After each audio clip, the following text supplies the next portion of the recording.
सांगतील ही सत्य घटना ऐकून तुमचाही त्यांच्यावरील विश्वास दुप्पट होईल. एकदा एका ब्राह्मणाची तरुण पत्नी अचानक विचित्र वागू लागली. तिला एका भयंकर दुष्ट आत्म्याने झपाटले होते.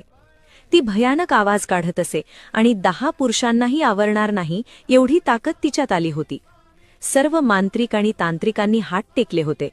अखेर तो ब्राह्मण आपल्या पत्नीला बांधून अक्कलकोटच्या दरबारात घेऊन आला. दरबारात येताच ती स्त्री जोरजोरात किंकाळ्या मारू लागली आणि स्वामींना शिव्या देऊ लागली. पण स्वामी आपल्या जागेवर अत्यंत शांत होते.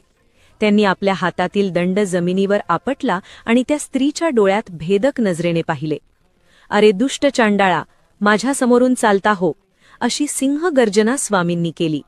आणि काय आश्चर्य, ती स्त्री अचानक बेशुद्ध होऊन खाली पडली. काही वेळाने ती शुद्धीवर आली तेव्हा ती पूर्णपणे बरी झाली होती. वाईट शक्तींनाही भस्मसात करणाऱ्या अक्कलकोटच्या